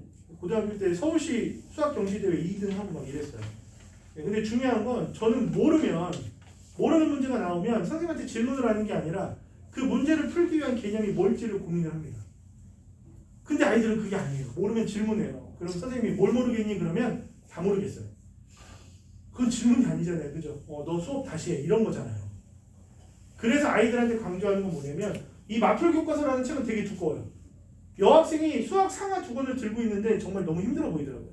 그 정도로 두꺼운 책입니다. 거기 안에는 기초부터 기본 응용 심화 마지막에 모의고사 킬러까지 다 들어있어요. 대부분 개념 원리라는 책 많이 보죠. 되게 많이 봅니다. 근데 개념 원리를 저는 잘 안 봐요. 이유는 앞에 필수 예제, 유제 너무 좋습니다. 그런데 그거는 애들이 거의 다 같이 풀어요. 잘 풀어요. 뒤에 연습 문제 가잖아요. 질문이 수두룩히 나와요. 왜냐면 둘 사이에 갭이 너무 커요. 난이도의 갭이. 이 책을 제가 좋아하는 이유는 딱 하나입니다. 예제가 똑같이 나와요. 그 밑에 유제가 나와요. 여기까지는 똑같잖아요. 그 밑에 변형 문제가 나오고 그 밑에 발전 문제가 나와요. 그러니까 유형별로 아예 시각 문제까지 접해볼 수 있는 거죠. 그러니까 연습 문제에 나와야 될 법한 문제들이 이미 유제 문제, 예제 문제 다 나오는 거예요. 그리고 나서 실제로 연습 문제를 넘어가면 베이직, 노말, 터프가 있거든요. 베이직에서 오답률이 거의 없어요. 그 다음 노말에서도 거의 70% 80% 이상을 풀어내요. 마지막 터프가 질문이 다 나오죠. 거기 킬러 문항이니까. 그래서 이 책으로 합니다. 오래 걸려요. 그만큼 탄탄해져요. 어머님들은 가기 전에 3번 4번 봐야 되지 않나요? 정확히 한 번만 봐도 돼요. 그리고 잘하는 반 친구들, 심화반. 여기 친구들은 테스트를 통과해야 들어옵니다. 지금까지 테스트 본 친구 중에서 3명은 탈락했어요. 자존심 상한다고 2명은 안 왔고요. 1명은 일반반으로 와서 수업을 듣고 있습니다. 네. 이 책은 선덕고등학교 부교재예요. 선덕고 부교재로 쓰는 이 교재는 지금 3년째 쓰고 있는데 처음 들어보신 분들이 많을 거예요. RPM 하이큐라고. RPM은 많이 들어봤죠? 이거는 블랙라벨이라고 보시면 돼요. 네. 블랙라벨을 그대로 옮겨놓은 건데 제가 이 책을 좋아하는 이유는 블랙라벨 레벨 1, 2, 3가 있으면 여기는 스텝 1, 2, 3가 있는데 스텝 2에 교과서 심화 유형 변형 문제들이 계속 나와요.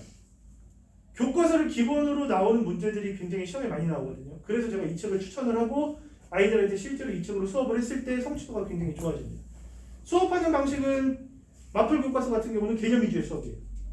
그리고 나면 숙제를 많이 아이들이 풀고 검사를 받겠죠. 하이큐 같은 경우는 문제풀이 수업이에요. 개념은 이미 안다고 생각을 하고 문제를 풀어요. 대신에 문제를 풀 때 저는 개념을 얘기 안 하는 적이 한 번도 없어요. 이 문제 풀 때 어떤 개념 써야 돼? 물어보고 모르면 설명해 줘. 그래서 아이들은 이 수업하는 내용을 어떻게 하느냐? 이거는 뭐 별거 아니고요. 어떻게 하냐면 여기 잠깐 넘어가게. 이렇게 해요. 모든 내용을 필기해요. 아이들은 가만히 쳐다보는 아이가 없습니다. 가만히 쳐다보면 큰일 나죠. 저하고 눈 마주치면 많이 혼나요. 제가 쓰고 나면 무조건 아이들도 필기를 해요. 필기를 하는데 이유는 뭐냐면 써야 머리에 조금이라도 남죠. 10번 쓰면 한 2번 남아요. 그러니까 아이들은 개념을 모르면 계속 봐야 돼요. 반복을 해야 돼요. 근데 애들은 한 번 보고 문제 풀잖아요. 그래서 개념이 안 되면 무조건 저는 반복을 시킵니다. 똑같은 거 계속 보면서 똑같이 쓰잖아요. 한 6, 7번 쓰면은 처음 썼을 때보다 양이 절반으로 줄어요. 그만큼 정리가 돼요. 아이들 머릿속에. 그러면 그거 가지고 문제를 푸는 거예요. 그게 제가 원하는 수업 방식이고 아이들은 그래서 제가 직접 만들어 놓은 노트거든요. 이 노트 안에다가 개념도 적고요. 그리고 마플 교과서에 있는 문제, 하이큐에 있는 문제 책이 안 풉니다. 저희는 다 여기다 풀어요. 그리고 집에서 채점까지 해오고 1차 오답까지 하는 게 숙제입니다. 그리고 나서 2차 오답은 제가 또 나눠준 양식이 따로 있어요. 여기다 2차 오답을 시킬 거예요. 지금 아이들이 적응 기간이라 아직 여기까지는 안 가고 있는데 여기까지 적기 시작하면 1등급이 눈에 보이는 거예요. 근데 이게 고등학생만 하느냐? 6학년부터 다 합니다. 다 그렇게 시키고 있어요. 지금부터 쓰는 연습이 안 되면 아이들은 고등학교 가서 나락으로 떨어져요. 실제로 가장 본인이 중학교 때 봤던 점수에서 가장 편차가 크게 나는 과목이 수학입니다. 중학교는 수학 평균이 70점대 중후반 나와요. 근데 고등학교는 정말 심한 학교는 30점대 초반 나옵니다. 대부분 40점, 50점이에요. 그렇기 때문에 아이들이 시험을 보고 나면 중학교 때는 너 몇 점이야를 물어봤다면 고등학교 때는 너 몇 개 못 풀었어? 이렇게 물어보죠. 그러니까 아이들이 완전히 미치는 거예요. 특히 막 여학생들은 올해도 계속 선생님 저 대진여고 가면은 완전히 바닥이겠죠? 근데 걔가 수학이 100이에요. 이런 걱정이 나오는 거예요. 그렇기 때문에 아이들한테 걱정하지 마. 이렇게 하면 100점 아니라 1등급 나올 거야. 100점은 약속 못해요. 하지만 1등급 나올 거야. 제가 만든 질문 밴드입니다. 아이들이 언제 어디서건 질문을 할 수 있어요. 그래서 아이들한테 언제든 질문하라고 그러면 대부분 예전에는 수학 질문 이렇게 찍어서 보내면 선생님이 써가지고 찍어서 보내잖아요. 그게 저는 너무 싫었던 거예요. 왜냐면 그냥 모범 답안을 내 글씨로 이쁘게 써서 전달해주면 애들은 또 그걸 보고 해석을 해야 돼요. 그게 안 되니까 질문을 하는 건데. 그래서 저는 올라오면 모든 걸 영상으로 찍어요. 영상으로 찍어서 한 2분에서 길면 한 7분까지 가요. 심한 문제는. 그럼 아이들이 이걸 보면 한 번에 이해를 합니다. 참 신기하게 돼요. 그래서 질문밴드 운영을 하고 있고 그 다음에 제가 만드는 내신 대비 교재는 100% 직접 기출문제들을 다 풀어보고 만드는 거예요. 그러니까 시험 보고 나면 여기에서 비슷한 유형이 최소 70% 이상이 나옵니다. 정말 신기하게 돼요. 대신 킬러 문항 같은 거는 많이 맞추기 힘들겠죠. 아무래도 이거는 기출문제만 분석을 한 거니까. 안에 내용이 좀 웬만한 문제집하고 많이 다르죠. 이렇게 편집이 돼요. 보면은 객관식이 없죠. 객관식 위주의 공부는 아이들한테 암기형을 계속 유지하게 하기 때문에 저는 무조건 문제 읽고 해석하게끔 만들어요. 그게 가장 중요하다. 해석이 되면 개념이 떠오르고 그 개념으로 풀이를 적는 거야. 이게 연습이 되고 있는 거고요. 그리고 실질적으로 국어나 영어는 그게 뭐 쉽다가 아니라 긴 지문을 읽으면서 충분히 정보를 빼낼 수 있어요. 그런데 수학은 이 짧은 거 몇 줄 읽으면서 정보를 빼내야 돼요. 예, 그만큼 어렵다는 거죠. 그러니까 그 연습이 쓰는 게 되지 않으면 절대적으로 중학교 때는 어느 정도 나올지라도 고등학교 때는 절대 안 나옵니다. 그리고 이제 기말고사 보는 아이들도 물론 이렇게 하고 있는데 지금 모든 학교들의 기출문제를 제가 만든 양식에 새롭게 다 편집을 해줘요. 그리고 실질적으로 시험을 보고 채점한 다음에 제가 앞에서 풀어줍니다. 그럼 아이들은 기가 막히게 필기하죠. 엄청 필기해요. 그리고 나서 선생님 저 오답 다 있어요 이래요. 과연 될까요? 안 되죠. 그래서 하고 나서도 질문이 나오면 제가 유튜브에다가 다 올려줘요. 모든 걸 다 올립니다. 처음에는 이제 제가 빔으로 써갖고 판사하는 수업을 했더니 애들이 선생님 수업 시간에만 선생님을 보는 것도 만족스러워요 라고 얘기를 해서 그래서 요즘에는 태블릿을 이용을 해서 목소리만 들어가게 좀 해주고 있고요.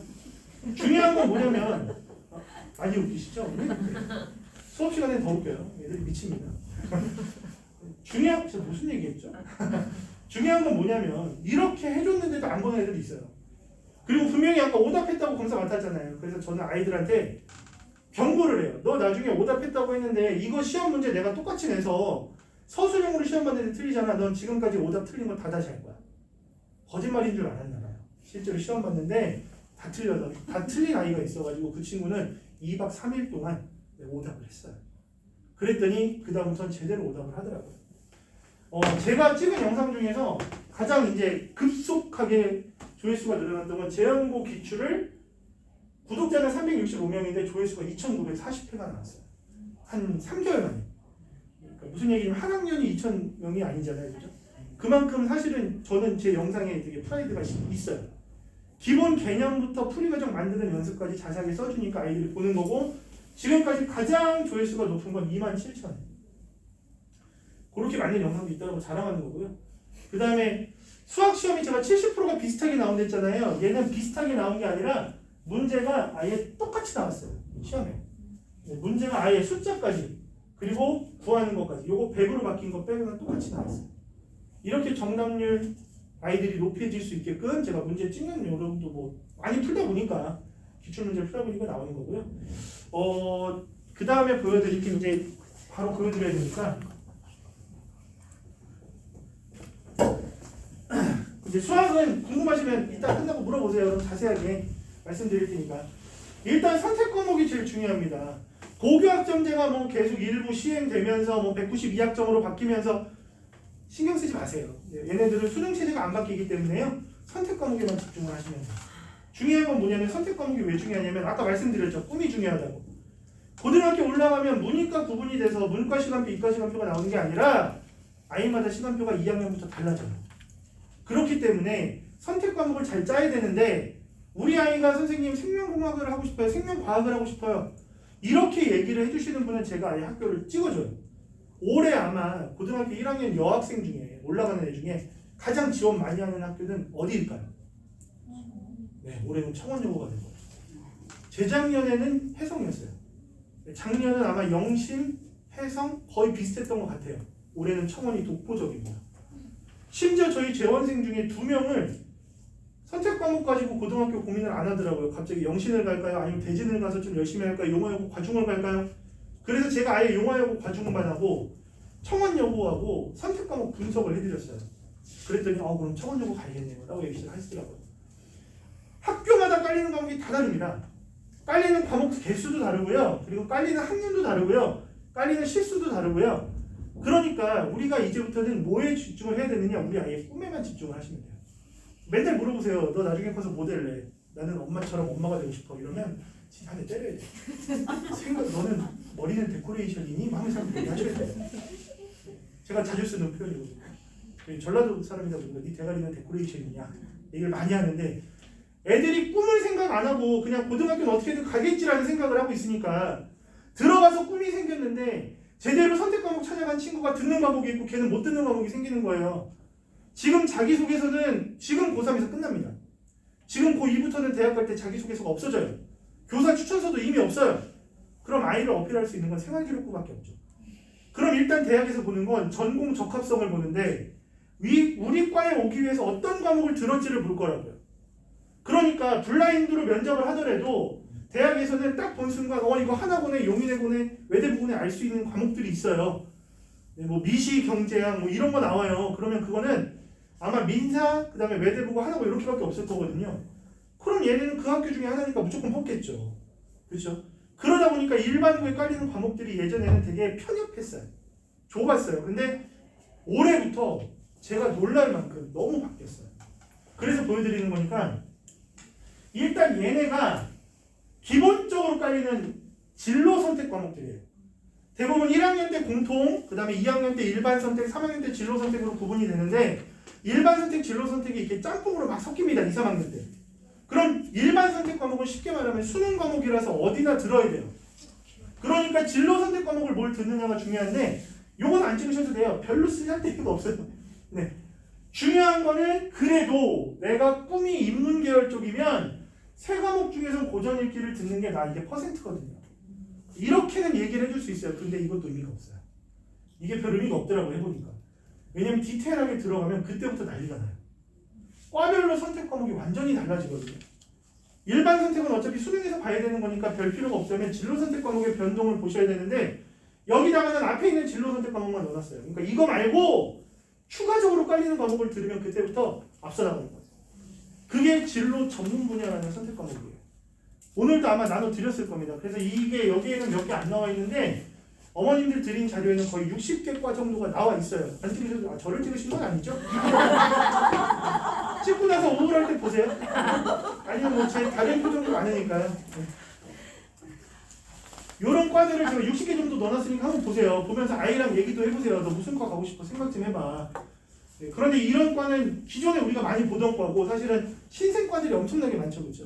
네, 그렇기 때문에 디테일하게 보셔야 된다.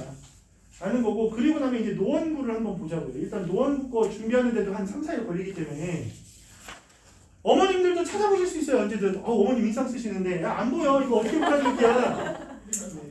네, 노안이 시작이 되는 시기입니다. 네, 저도 얼마 전에 노안 검사 받았는데 저는 괜찮대요. 네, 좋아하더라고요.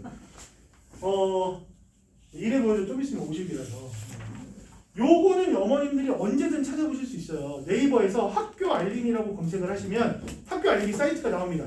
거기에 학교별 공시정보라는 데를 들어가 보면 서울시 노원구 고등학교 어느 학교 선택하면요 메뉴가 엄청 많아요. 그때부터 이제 욕을 하시죠. 뭘 보라는 거야. 거기에 이제 교육과정 편성표에 가보면 이게 표 하나로 나와요. 근데 딱 봐도 웬만한 선생님들도 이게 뭔 소리지? 이해를 못 하시거든요. 그래서 제가 처음에는 이제 저희 학생들 때문에 시작을 한 거고 처음에 노원구 정리할 때는 거의 일주일 정도 밤을 샌 것 같아요. 지금 이제 업데이트 수준이라서 조금 낮긴 한데 올해는 좀 시간이 걸렸거든요. 뭐냐면 학교별로 한눈에 들어오게 제가 이렇게 편집을 해드려요. 거기 있어요. 네, 있으니까 사진 안 찍으셔도 됩니다. 뭘 보셔야 되냐면 여기 1학기, 2학기 구분해서 넣는 것들은 무조건 들어야 되는 과목이고요. 밑에 통으로 묶어놓은 애들이 선택 과목이에요. 그러면은 앞에 있는 숫자들은 뭐냐? 단위수예요. 몇 단위구나. 몇 단위가 뭐냐면 일주일에 몇 시간 수업 듣느냐. 그렇다면 이 단위수는 왜 중요한가요? 라고 물어보신다면 많이 들으면 좋거든요. 실제로 학생부 교과에 진로 선택 과목이 내신으로 들어가는 학교들이 상당히 많아요. 다 인서울 상위권 대학이에요. 근데 중요한 게 진로 선택 과목을 내신에 반영하는 방법이 총 5가지가 있거든요. 거기서 고르는 건데 그 중에 단위수가 들어가는 것도 있어요. 그만큼. 그러니까 예를 들면 2학년 때 기하를 들어요. 여기는 2단위로 듣죠. 뒤에 넘어가 보시면 3단위로 듣는 학교들이 있어요. 그럼 그게 기준이 되는 학교는 메리트가 있다는 얘기죠. 그리고 대부분 2학년 때 4단위로 많이 깔려요.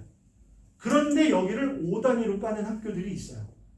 아마 여기서는 청원여고랑 선덕고가 그렇게 깔 거예요. 5단위로 깔린다는 얘기는 그만큼 수학에 국어에 집중하는 학교구나. 네. 거기에 세트까지 아름다워. 그러면 너무 좋은 거죠. 그리고 대진고 같은 경우는 사실은 눈에 띄게 막 선택 과목이 다양하지 않아요. 이유는 다양하지 않아도 고등학교에서 대학교 잘 보내잖아요. 네. 대진하고 대진여고는 그런 자부심이 있어서 네, 잘 안 깝니다. 그냥 웬만큼 깔고 거기에다가 하나 정도 툭 넣어요. 인공지능, 수학 이런 거. 그 다음에 여기 밑에서 보면은 뭐 은미체를 다 넣어놨네요. 그쵸? 예체능 하는데 좀 하고 싶어 그러면 와 이렇게 넣는 거고요. 딴 건 별거 없어요. 대진여고 보시면 여기도 여학교임에도 불구하고 기하를 3단위로 2학년 때 깔죠. 이 얘기는 뭐냐면 이과 성향의 친구들 받을 준비가 되어 있다. 이과인데 기하를 3학년 때 배우면 수업 부담이 너무 커져요. 미적분 해야 되죠. 기하 해야 되죠. 게다가 인서울 상위권 갈 거면 이과는 확률과 통계하면 안 돼요. 아예 수능 과목에서 배제시켜 버렸어요. 그렇기 때문에 미적 기하를 3학년 때 한다. 수능까지 준비하려면 수학 1, 2도 해야 된다. 아예 죽는 거죠. 네. 그래서 이렇게 좀 편성되는 거. 그럼 여기서는 좀 뭐가 있을까요? 여기도 인공지능 수학이 들어가 있네요. 그렇죠? 별로 노멀해요. 노멀하기 때문에 뭐 별반 다른 건 없더라. 그런데 불암을 봤더니 불암 상명은 대부분 어머님들이 거긴 내신 따기 편하잖아요. 절대 아닌 걸. 네. 가보면 예를 들면 대진고등학교에서 1등급 것이 89점이면 불암에서는 98점 이렇게 올라갑니다. 네. 그러니까 불암에서 만약에 서술형 4점, 대진에서 서술형 4점 깎이잖아요. 대진에서는 등수가 몇 개 떨어져요. 불암에서는 등급이 떨어져요. 네. 이 차이가 되게 크거든요. 그래서 기억을 하셔야 되고 대신에 불암이 좀 상향 평준화하고 있다는 거 느껴지시죠? 그렇죠? 기하를 2학년 때 3단위로 깐다는 거. 그 다음에 여기 보시면 뭐가 좀 눈에 들어올까요? 뭐 이런 거네요. 뭐 미술 창작, 공학 일반, 그 다음에 뭐 정보 과학 이런 과목들이 좀 더 디테일하게 깔린다. 이런 것들도 어느 과를 가느냐에 따라서 들었을 때 도움이 되는 과목이니까 이렇게 보시면 좋을 것 같고요. 서랍여 같은 경우는 뭐 굉장히 독특한 과목들이 눈에 보여요. 사물 인터넷, 데이터 과학과 머신러닝 처음 보는 과목이죠. 저도 처음 봤거든요. 무슨 얘기냐? 서라벌이 대학 실적이 노원구에 있는 학교 중에 제일 좋아요. 4년제 대학을 제일 많이 보냅니다. 단 맹점은 4년제 대학이에요. 전국. 무슨 의미인지 아시겠죠? 네. 전국이에요. 학교 알림이 사이트 가보면 대학 진학률이 나와요. 거기에서 4년제 대학 진학률하고 전문대 대학 진학률이 나오거든요. 4년제 진학률은 별로 믿지 마세요. 왜냐면 전국이니까. 근데 전문대 비율은 믿으세요. 전문대 합격률이 낮으면 낮을수록 그 학교는 정시까지 준비가 탄탄하다라고 생각하시면 돼요. 대부분 제가 지금 말하는 강한 학교들 있죠. 거기는 전문대 비율이 10% 미만으로 떨어져요. 여학교들은 좀 높습니다. 아무래도 아직까지는 여학생들은 재수의 비중보다는 아무래도 가야 되는 거에 좀 더 신경을 쓰다 보니까 그렇게 되고 뭐 서울고 같은 경우 좋은데 중요한 건 여기죠. 엄매 화작이 수능 과목 선택 과목이에요. 둘 중에 하나를 봐야 되는데 엄매로 많이 봐요. 이유는 들으셨죠? 표점이 높아요. 미적하고 확통 중 선택하래요. 말씀드렸잖아요. 이과면 나는 인서울 상위권 갈 거야. 누구나 꿈꾸는 거 아닙니까? 그러니까 나는 미적을 들어야지. 확통은 안 들어도 되지. 문과 애들은 선택지가 없고요. 그러니까 아예 이거는 문이과 구분을 좀 해주는 이런 좋은 시스템이 차라리 낫다는 거죠. 상명 볼까요? 상명도 내신 따기 쉬운 학교 아닙니다. 상명은 수학 같은 경우는 애들이 미쳐요. 유일하게 누적 범위로 시험을 봐요. 2학기 거 시험 봐야 되는데 1학기 때 나와요. 네, 미친 거죠. 저희 상명고에는 그래서 저한테 맨날 수학상을 또 설명을 듣고 있습니다. 네, 누적 범위로 나오는 유일한 학교라서 대신에 여기도 기하가 3단위로 들어가는 거 보시면 될 것 같고 그 다음에 여기는 조금 이 문과 쪽에다가 신경을 썼구나. 국제경제, 세계문제와 미래사회 못 보는 과목이죠.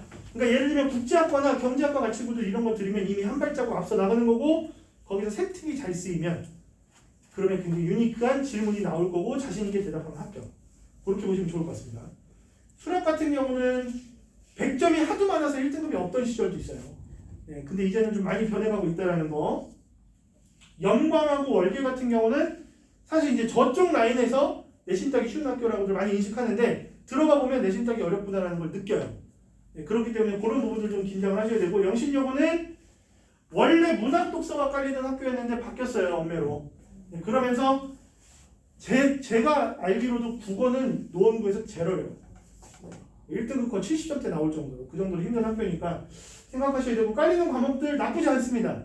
나쁘지 않게 깔려요. 검정색은 일반 선택, 빨간색은 진로 선택이에요. 구분하시면서 보시면 되고요. 월계 같은 경우는 아까 말씀드렸는데 여기 수학이 5단위로 깔리죠.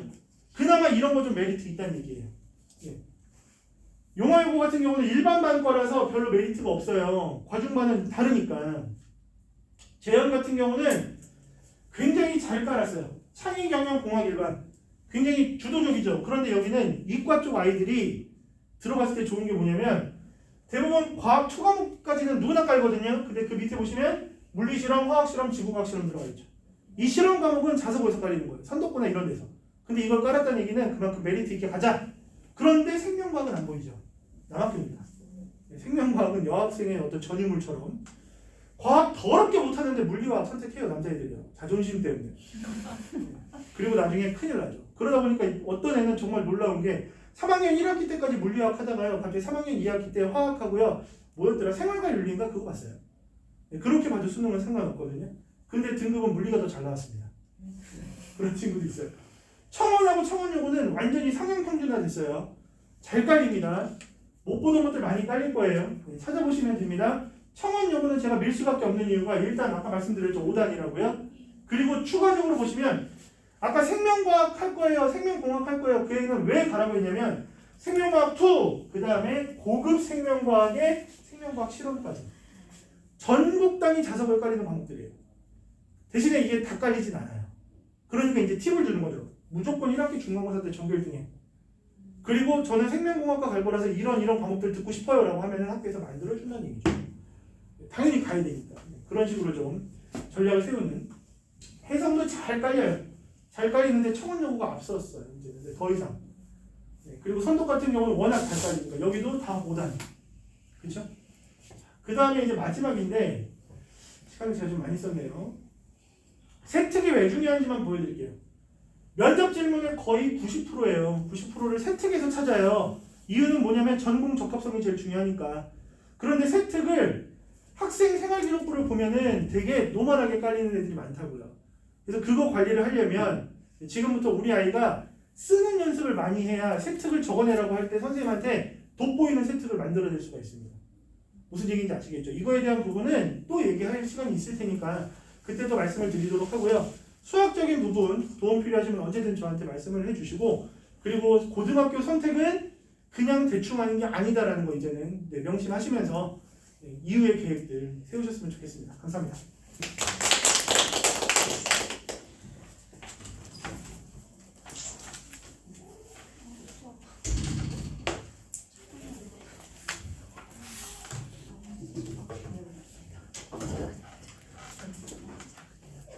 문제 설명을 잘 들으셨나요?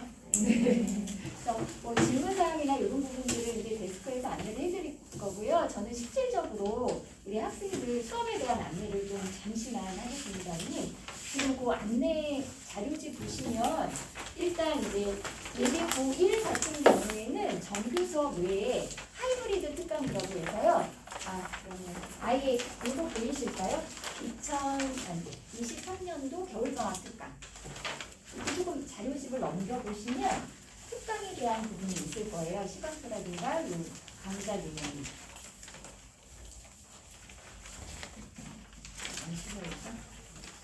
여기 넣어주신 거 있는데.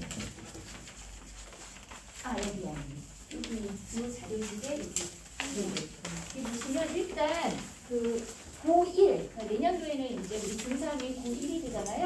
거기 13, 14, 15, 16번 보시면 국어하고 수학에 대한 이제 특강이 나와 있습니다. 그래서 일단 아까 최혜린 팀장님께서도 말씀하셨다시피 국어는 일단 모의, 실전, 수능 감각을 키우는 부분이란 첫 중간고사에 맞서 이제 대비해서 그다음에 이제 문법 파트가 첫 중간고사에 들어가기 때문에 문법에 대한 부분을 이제 개념 정리를 한번 공부하고 이제 입학하면 좋거든요. 그래서 그거에 대한 그 특강이 지금 일단 23일 어제죠? 어제 이제 수업이 시작이 됐습니다. 1차 수업은. 근데 여기에는 지금 빠져 있는데요. 일요일 날 5시 타임도 있어요. 문법은. 그래서 일요일 날 5시 타임 있고요.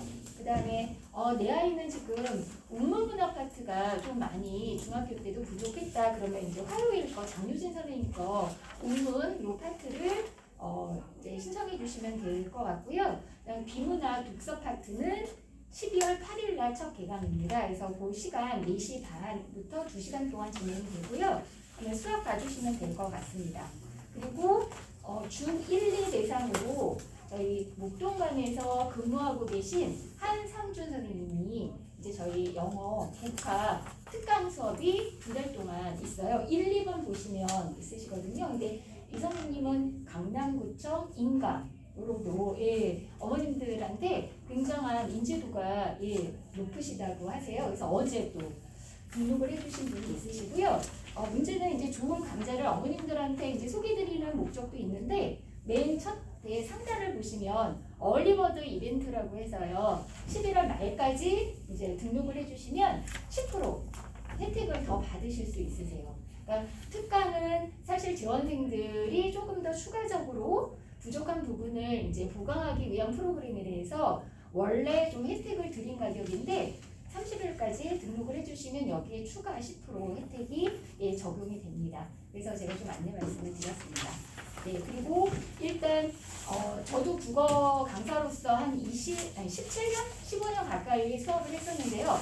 국어라는 과목이 어느 지점까지는 올라가기가 굉장히 인쇄력을 요해요. 근데 어느 정도 내가 등급을 이제 유지하고 나왔다 싶어서 영어 수학에 눈을 잠시 돌리는 순간 거의 90% 이상이 좀 등급이 하락이 돼서 다시 돌아오는 경우를 많이 봤거든요. 그래서 일단 이제 우리가 운동을 할 때도 기본적인 코어 근육이 튼튼해야지 다른 운동을 더 잘 받아들일 수 있듯이 일단 국영수가 튼튼해야지 다른 탐사, 통과라든가 다른 과목들도 아이들이 잘 이제 받아들일 준비가 된다고 합니다. 그래서 어머님들께서 일단 이제 고1 과정에 필요한 부분들을 일단 1차적으로 2월까지는 잘 준비할 수 있도록 해주시고요. 또 우리 중2 학부모님께서는 중3 이제 학부모님이 이제 되시면서 이제 거의 고등부 커리로 모의고사 수능 대비로 국어는 커리가 진행이 될 거예요. 그래서 그런 부분들을 미리 준비할 수 있었으면 하고요. 혹시 뭐 질문사항 없으시면 등록이라든가 궁금하신 사항 있으시면 저기 데스크에서 제가 안내를 받도록 하겠습니다. 네, 오늘 감사합니다. 뭐 특별히 질문 없으시고요. 네, 고맙습니다.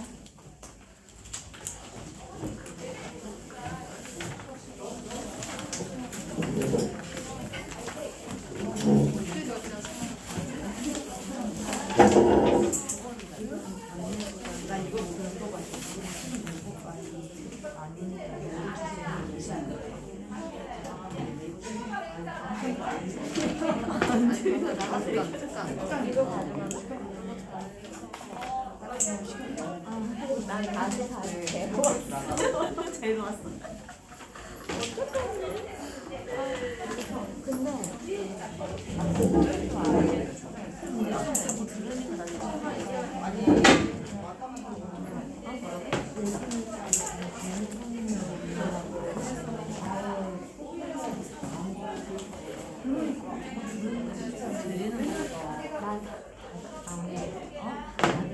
밀지 않아냐? 아이 그 보는 것 봐.